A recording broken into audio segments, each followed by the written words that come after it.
Olá, gente, bem-vindos mais uma vez. Aqui é a segunda parte da história da Michela. Se você ainda não sabe de quem eu estou falando, eu vou deixar aqui no card. A Michela é uma pessoa que sofreu muito na mão dos pais, na mão da mãe principalmente. Foi abusada muitas vezes sexualmente, numa idade muito jovem. E depois de muitas conversas que nós tivemos através do WhatsApp, ela me enviou esse áudio onde ela me deu a autorização de colocar como complemento da história dela. Obviamente eu tive que bloquear certo nome, certos locais, que é para poder manter a privacidade dela. Também a voz dela está um pouco transformada, para que assim todos tenham coragem de contar sua história sem ter que ter medo de ser identificado por alguém que queira fazer a maldade, porque o que existe é de gente ruim, viu, gente? Principalmente no caso da Michelle. E para você que não me conhece, meu nome é Yernes, eu sou sobrevivente de pais abusivos e neste canal eu conto um pouquinho da minha história, mas também dou oportunidade para aqueles que querem contar a sua história. E hoje nós vamos dar continuidade à história da Michelle, onde ela vai contar ela mesma mais detalhes, detalhes que podem doer, que tem gatilhos. Então, se você não está preparada emocionalmente para escutar a história da Michelle, eu diria salve esse vídeo para você escutar depois, certo? Então vamos lá para a história da Michelle.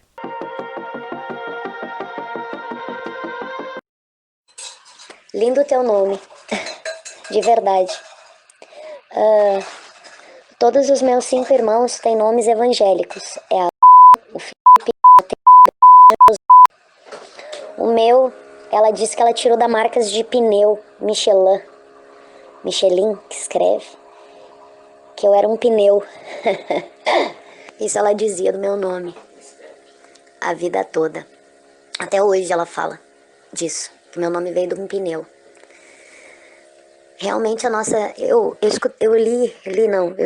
assisti o teu vídeo da tua carta. Eu chorei escutando, de verdade, muito, porque é muito parecido mesmo. A minha querida genitora, como muitos anos eu me referi a ela, hoje eu não tenho problema em falar, às vezes eu chamo de mãe, paciência, mas ela foi uma pessoa tão cruel, que até hoje eu ainda, infelizmente, me surpreendo quando algumas pessoas me contam algumas coisas da adolescência, da vida dela. Mas tu sabe que eu também tinha essa visão da vida quando eu era criança, adolescente, de que eu tinha uma missão. Eu sempre fui a menina bonitinha da família. Eu era bonitinha, eu tinha caixinhos dourados, pele morena, os olhos bolita, que nem eu digo, os olhinhos bugalhados, sabe? Curiosa. Nunca tive vergonha, nunca tive timidez. Com os anos ela conseguiu me transformar num monstro de vergonha. Eu tinha vergonha de mim, eu me achava feia, eu me achava o bichinho da goiaba. Assim ela me tratou. E assim ela fez eu acreditar. Ela queria me forçar a casar com 12 anos. Ela disse que eu precisava era de um homem. A vida toda ela me dizia que eu era uma puta. Eu era uma menina virgem, evangélica, e ela me chamava de rapariga, futura prostituta, que esse era o meu futuro. Quando eu dei meu grito de liberdade, que eu saí de lá, eu fui obrigada, eu não aguentava mais apanhar. Ela tinha jurado que ela iria me matar. Eu passei a vida toda escutando de que eu era uma merda e que eu não fui parida, eu fui cagada por ela. E que ela deveria, de quando saiu do hospital, ter me largado na lixeira do hospital. Porque eu era um lixo. E era o lugar que lixo tinha que estar. Quando eu sofri abuso desse senhor idoso, nos meus 11, 12 anos, de início eu fiquei assustada, contei, disseram que a culpa era minha, que eu tinha me oferecido para esse homem. Com o passar do tempo eu comecei a achar aquilo normal, já que ela me deixava passar fome e ele me dava dinheiro, eu usava o dinheiro para comer. Assim eu conseguia comer, porque ela não me dava comida. Eu estudava de manhã, então eu só ia para a escola sem café, porque ela já tinha colocado tudo que ela tinha fora e o meu avô ainda tinha dinheiro, um pouco ainda também, meu avô era bem gastador. E quando eu chegava em casa da escola, eu acordava cedo, tinha que cuidar dos meus irmãos pequenos, da mamadeira, trocar fralda de manhã cedo. eu ia pra escola, eu tinha 15 minutos pra caminhar mais de 10 quadras, eu tinha que chegar muito rápido. Se eu chegasse depois do meio-dia, eu tinha que ficar parada como uma serviçal, assim, com os braços cruzados, corada no marco da porta da cozinha, olhando toda a família sentada comendo, e tirar os pequenos assim que eles terminavam de comer para limpar eles, dar banho e botar para dormir. Quando eu voltava para a cozinha, as panelas já estavam quase vazias e eu tinha que tirar a mesa, lavar a louça, secar, guardar, arear o fogão, que era de inox, varrer e lavar o chão da cozinha, para depois comer. Isso às vezes eram 4 horas da tarde. Graças à minha querida genitora, eu aprendi a roubar. Então tinha o bar da escola e eu sabia como entrar no bar. E eu roubava pacote de salsicha congelada para poder comer, porque eu sabia que eu ia chegar em casa e eu não ia poder comer. E foi aonde eu peguei repulsa por salsicha. Eu odeio salsicha, eu não suporto o cheiro.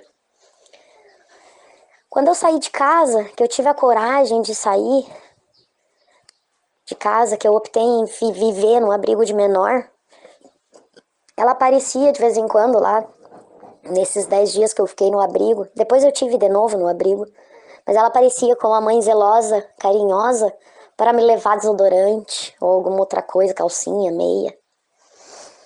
Perante aquela sociedade toda, eu era uma rebelde sem causa, que eu tinha tudo, porque a dona ela era a fazendeira, a filha do da Segunda Guerra Mundial, do antigo comissário,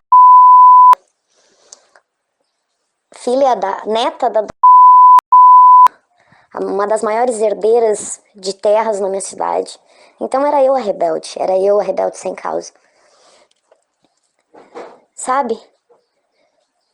Cada vez que eu passava por um estupro, um abuso, como eu passei quando ela me botou pra fora, que eu tinha 13 anos, que meu tio passou a mão nas minhas coxas e passou a mão na minha bunda quando eu tava deitada, ele disse pra mim que eu tinha que provar o homem de verdade. Irmão do meu pai, tanto do de criação quanto do meu pai biológico.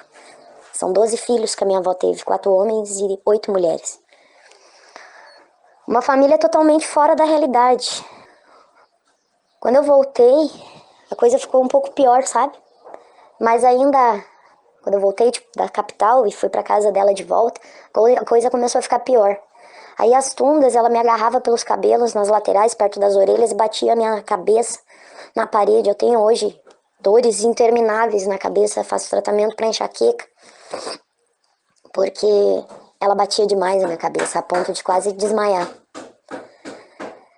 Com o tempo, ela começou a dar cada vez mais liberdade pro meu padrasto, pai, me agredir. Tanto que numa das voltas dos retornos para casa, das minhas fugidas, porque quando as agressões chegavam ao extremo eu fugia, porque ela me agarrava no pescoço, ela fazia coisas absurdas demais. Ele chamou um barbeiro para raspar toda a minha cabeça, me mandou colocar um baby doll, e eu não quis colocar, e eu tomei uma tunda de relho que cortou todo o meu corpo. Enquanto ele foi atender a porta, que o barbeiro estava chegando, eu consegui pular a janela e fugir. Fui até a delegacia. Registrei um boletim de ocorrência. Mas naquela época, o conselho tutelar não é como hoje, né? Naquela época, podia espancar se o pai e a mãe tivessem uma casa boa, os filhos eram os errados. Eles eram os evangélicos. Na igreja eu era condenada. Nossa, eu não era de Deus. Eu era do demônio, eu tinha o demônio no meu corpo. Quando eu bati na porta dela aquele dia de manhã e pedi pra ela só pra tomar um banho, me trocar, eu tava suja, eu tinha sido estuprada, eu tava machucada, que ela pegou um cabo de vassoura e grudou em mim e me botou a correr. Ela disse que um dia eu bateria na porta dela barriguda, carregando um filho de um macho que eu nem ia saber quem era o pai, ou aidética, ou num caixão, que eu ia ainda dar despesa pra ela ter que me enterrar. Quando eu fugi, aí eu fugi pro mundo. Eu dormia na rua, os travestis tinham muita pena de mim, sabe? Aí eles me ajudavam. Aí eu aprendi uma coisa: roubar era feio, não podia. Então eu não roubava. Aí eu descobri que a prostituição era uma coisa que dava dinheiro. Eu ia estar dando o que era meu mesmo. Eu já estava com meu útero detonado, eu já não tinha perspectiva de vida nenhuma. Então eu comecei a sair os caras assim, isso com 14 anos. Quando a minha irmã fez 15 anos, a minha mãe fez uma festa de debutante pra ela na igreja, com vestido branco, sapatinho. Meus 15 anos eu passei dentro de uma boate, sozinha, com pneumonia, comendo um pote de sorvete de morango, tá que bom, e uma garrafa de champanhe. Esse foi os meus 15 anos. E assim foi a vida, assim eu fui levando, entre estupros, agressões, viver, aí eu assumi um relacionamento com alguém, ficava 1 mês, 2 meses, passei na mão de cafetão, apanhei de prostituta. Sempre cuidava do meu rosto, eu só dizia, meu rosto não, por favor, protegia o meu rosto pra pelo menos não ter marca. Porque uma mulher perdia o valor quando tinha marca no rosto. Nossa, 11 minutos. Desculpa. Hoje, depois de tudo, ainda eu acreditei um pouco que poderia mudar tudo, sabe? Que com os anos ela mudaria. Quando eu fiz o meu vestibular, eu fui a segunda colocada. Na minha redação foi a segunda colocada. Ela desdenhou. Eu sempre fui uma aluna CDF, mesmo tendo sido tirada da escola na quarto ano. Quando eu comecei a namorar com o pai do meu filho, quando eu já tinha 17 anos, eu voltei a estudar. Eu terminei o ensino médio, que levaria 3 anos e meio ano. Eu estudava muito. Aí eu comecei, aí meu ex-marido, o pai do meu filho, ele começou a me torturar. Porque era como se eu tivesse que ser grata e ele era o meu senhor e eu a escrava. E eu ser grata por ele ter aceitado ficar com uma mulher que tinha uma história tão nojenta. A família dele, a mãe, o pai principalmente dele, sempre me cuidaram muito, me protegeram muito. O pai dele principalmente. Porque ele conhecia o meu avô. Então, ele sabia que meu avô não era uma pessoa má. Então, era como se ele tivesse, eu sentia uma dívida de gratidão. E a vida foi me deixando forte. Eu aprendi a me defender, aprendi a usar uma faca, aprendi a atirar. Quando eu fui praticamente sequestrada, eu estava em cárcere privado, eu não podia sair. Quando eu tinha 15 anos, foi aonde eu fui colocada dentro de uma casa com o irmão do maior traficante da Serra, comandante do tráfico. Ele me deixava presa. Um dia ele me apontou uma arma na cabeça e a arma escorregou da mão dele e o tiro foi no chão, o tiro que era pra ir na minha cabeça. Mas tô aí, tô vivo, tô forte. Não conseguiu, viu? E ele foi preso uns meses depois. Logo em seguida eu consegui fugir, deu acho que mais 1 mês, eu acho, 2 eu consegui fugir dele. Aí rodei mais um pouco. Até que eu voltei quando eu tava com quase 17 anos. Aí conheci o pai do meu filho, me apaixonei loucamente. E eu saía com ele à noite, né? Quando eu voltava pra casa, o meu pai, padrasto, tava deitado na minha cama. Quando eu ia tentar deitar, ele me batia.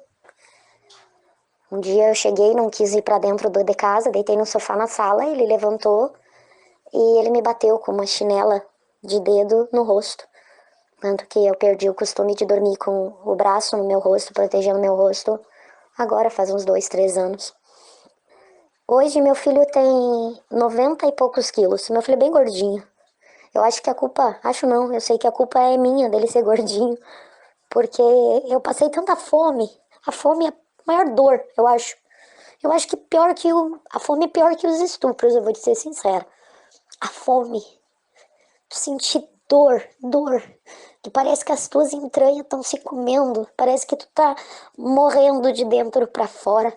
Eu acho que por isso meu filho é tão gordinho, porque se ele tá com fome, eu deixo ele comer. Se ele comer até passar mal, ele vai comer. Mas fome ele não vai passar. A vida tem sido tão complicada, sabe? Que eu ainda hoje, eu acredito que existe uma maneira de... Tem algum propósito pra mim. Porque eu passei tudo isso, o pai do meu filho foi embora com a amante, me agrediu grávida, parei na delegacia, fui ameaçada de morte, ele me espancou até me desmaiar, inclusive grávida. E eu não podia pedir ajuda pra ninguém, porque eu era ovelha negra e eu tinha escolhido um vagabundo favelado pra casar. Então, eles diziam, tu tem o que tu merece, então eu não buscava ajuda. Quando eu me separei, ela disse, vende tudo, vem pra cá. Ela morava na capital novamente. Eu disse, não, não. E eu vim pra cidade onde eu moro, e durante 2 anos eu fui garota de programa pra poder dar as coisas pro meu filho e não pedir ajuda. E não pedi. E o meu filho sabe disso, com 13 anos ele conhece toda a história. E ainda eu brinco com ele, se um dia alguém chamar ele de filho da puta, ele perguntar, conheceu a mamãe? Porque não é uma coisa que eu me envergonhe em momento algum, bem pelo contrário, bato no peito com orgulho. Que eu não tive medo de lutar e de viver. Eu fui e encarei. Passei por momentos sim que eu olhei pra mim e tava desistindo, mas olhava pra ele e dizia, eu não posso desistir por ele, não por mim, por ele. E quando eu me tornei budista, foi aonde eu comecei a aprender muitas coisas, inclusive sobre o nosso karma. E eu tentei ajudar ela, sabe? Juro, tentei mesmo, de verdade. E aí foi onde veio as porradas de novo. Eu me tornei empresária, tinha uma empresa de limpeza. E eu acho que porque eu tanto passei coisas ruins na vida, eu sempre quis ajudar todo mundo, para que ninguém passasse o que eu passei. Até que eu encontrei uma pessoa tão má e cruel quanto a minha própria mãe. Uma menina que também tinha uma história difícil, mas porque eu não estava de acordo com o que ela fazia, ela me processou e eu, infelizmente, eu tive que fechar a minha empresa. Hoje, atualmente, eu sou faxineira, trabalho por conta, porque eu tô sofrendo ainda este processo, que é um valor absurdo, mas não me importa, sabe? Porque os meus valores continuam os mesmos. A educação que eu dou pro meu filho, o gentleman que ele é um cavalheiro, ele diz primeiras damas, a senhora mãe, ele me pede a bênção, ele beija minha mão e pede a bênção. Ele coloca meia no meu pé, ele faz café e me dá café. Ele cuida de mim de uma maneira que ninguém nunca cuidou. E, na verdade, eu tenho um anjo comigo, não um filho. Quando eu tinha. Quando ele tinha 2 anos e meio, ele me falou uma coisa que eu tive a certeza de que existe outra vida, sabe? Porque ele disse assim: Mãe, quando eu tava lá no céu, a senhora chorava abraçada num travesseiro, pedindo para Deus um filho. Eu disse para Deus, eu quero ser filho dela, ela vai ser a minha mãe. Porque ela precisa de um anjo protetor. E eu escolhi a senhora para ser minha mãe. Ele tinha 2 anos quando ele me disse isso. E ninguém sabia disso. Ninguém sabia que eu pegava um travesseiro e colocava no meio dos meus braços, imaginando que aquele travesseiro poderia ter sido aquele meu filho que ela tirou de dentro de mim quando eu tinha 14 anos. E esse menino cuida de mim. Esse menino, ele me protege de uma maneira que ninguém mais é capaz. Eu tenho certeza disso. Acho que só Deus é capaz de me proteger. E eu sei que é mais do que meu próprio filho, mas... Então, cada vez que eu me sinto fraca, eu vou até o meu filho e abraço ele muito forte e digo: Filho, tá difícil, viu? Mas eu sei que tu tá aqui. E ele me abraça forte e diz: Mãe, força, mãe, vai dar certo. Hoje eu faço faculdade de ciências contábeis. Tô no quinto ou sexto semestre. Já tive que trancar esses tempos, voltei agora. Porque devido ao processo trabalhista, hoje eu vivo com menos de 5% da renda que eu tinha antigamente com a minha empresa. E quando eu busquei ajuda, porque eu tenho tios empresários, desde vida, muito bem de vida. Minha família, meu pai biológico, inclusive, era empresário, deu uma caminhoneta 0 km, uma EcoSport para a igreja dele. Mas quando eu pedi ajuda, o dinheiro que ele podia me mandar eram R$ 100 a cada 15 dias. Isso não dava meio salário mínimo na época. Mas, né, tô aí, tô forte, tô viva, tô inteira, tô com saúde. Pouco, mas tô, porque eu tenho uma lesão na coluna de carregar os meus irmãos no colo, porque eu tive muitos problemas, né, na infância, porque ela dizia que vacina não podia ser tomada. Então essas doenças de criança, eu tive todas. Eu tive cachumba, eu tive coqueluche, eu quase morri por causa da coqueluche. Eu tive rubéola, eu tive catapora. Eu passei a minha infância toda com crises absurdas de amidalite, porque ela não acreditava em vacina. E incrível isso. A coisa que meu filho mais tem em dia são as vacinas dele. E hoje eu vejo isso tudo, sabe, como uma lição. Eu penso que Deus ele não dá um fardo mais pesado que a gente possa carregar. E se eu passei tudo isso é porque eu tenho uma missão. E se eu tenho uma missão, eu tenho que ter força. E eu sou grata, muito grata por você ter lido meu depoimento. De verdade. Do fundo do meu coração, da minha alma. Você tem a minha eterna gratidão. Porque eu sempre tentei provar para as pessoas que eu não era um monstro. Mas eu sou a louca tatuada, eu tenho tatuagens, eu tenho cabelo colorido. Eu falo muitas vezes igual malandro. Sento a porrada se for preciso alguém tentar fazer algo pra mim ou pro meu filho, principalmente pro meu filho. Eu sento a porrada, não tenho pena, não tenho medo. E eu sempre quis falar pras pessoas. Mas eu sempre fui taxada da louca, rebelde, a vida louca. Eu superei muita coisa, entre elas o vício. Eu fui viciada em cocaína. Fui usuária de crack com 14 anos, quando eu me enfiei dentro daquela maldita casa daquele traficante. Mas, graças a Deus, hoje tá tudo bem longe. Mas a minha coluna tá ferrada, viu? Mas ainda assim eu tenho força pra trabalhar. E cada dia que eu levanto eu digo pra mim mesma, força guria. Vamos lá, tu é linda, poderosa, maravilhosa. Tu vai trabalhar, tu vai trazer o dinheiro pra casa, tu vai pegar um lanche, um X pra ti, pro teu filho. E vocês vão ficar juntos, e vão brincar, e vão conversar, e é assim que eu faço. E eu, novamente, eu sou muito grata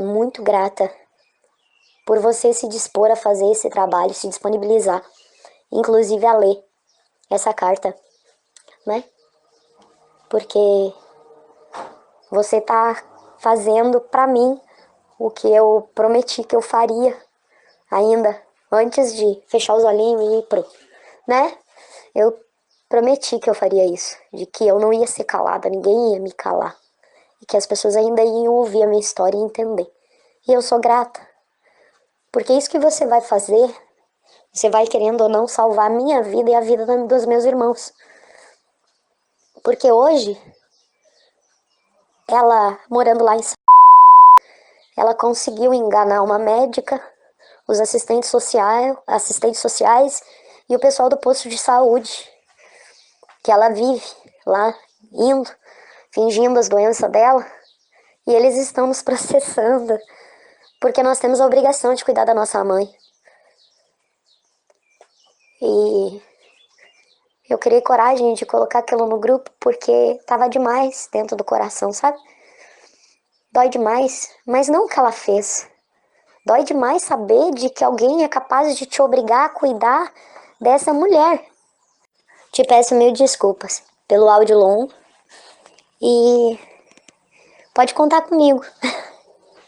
Pode contar comigo mesmo. E muito obrigada porque você vai salvar a minha vida e a vida dos meus irmãos. Ou pelo menos vai conseguir nos deixar em paz. Porque realmente nós não temos capacidade de conviver com ela. E realmente, como eu disse novamente, repito, você está salvando a nossa vida fazendo isso. A nossa paz, a nossa sanidade. Hoje, sabe, eu vejo a minha vida, tudo que eu passei, como um aprendizado, uma lição, para eu não ser um monstro igual a ela. Para eu não viver o que... e nem fazer o meu filho passar o que eu passei. Hoje eu sento com ele, conto, quando ele faz alguma coisa errada, a gente senta e conversa. O castigo maior dele é ficar sem o telefone celular. Fora isso, não. Então, novamente, muito obrigada. E desculpa o áudio tão longo. Uau! Gente, como vocês escutaram o áudio da Michelle, ela é uma pessoa maravilhosa. Ela deu algumas explicações sobre as coisas que eu li da carta dela da vez passada. E, sabe, tem cartas que eu leio que eu digo, uau, essa pessoa ela passou por momentos muito difíceis, mas tem cartas que eu não tenho nem palavras. Tenho nem palavras, como é a carta, a história da Michelle, eu não tenho. Saber que uma pessoa ela pode manipular tanto as pessoas ao redor, fazendo com que ela seja a pessoa boa e você seja má. E eu ainda vou fazer um vídeo sobre essa lei, sabe? Eu falei no vídeo passado, vou falar de novo. Eu ainda vou fazer um vídeo sobre essa lei, falando a minha opinião. E para quem me conhece sabe, eu rasgo o verbo mesmo. Não tô nem aí. Tô nem aí mesmo. Porque eu não acho justo pais abusivos chegar ao ponto de dizer que os filhos que têm sequelas, que estão tentando lutar para sobreviver os traumas que passaram, ainda ter que cuidar de um véi, de uma véia dessa. Não, gente, por favor. Eu sei que eu não vou mudar as leis, eu sei que eu não vou mudar o mundo, mas eu posso abrir a minha boca aqui. E se você também concorda que não é justo filhos de pais abusivos, não estou falando de filhos de pais bons, gente, por favor, eu tenho sempre que repetir, porque tem sempre um e outro doido aqui nesse canal que me manda mensagem e diz que eu só falo de pais abusivos. Sim, nesse canal a gente só fala de pais abusivos, de pessoas que abusam da bondade dos outros, mas neste caso não é justo a sociedade apoiar pais abusivos, não é justo a sociedade romantizar pais que maltratam a alma de filhos, como foi o caso da Michelle. E quando chegar a uma certa idade, ainda receber um processo do governo porque tem que cuidar de um velho desse, de uma véia dessa. A minha genitora já sabe. O processo chegar na minha porta,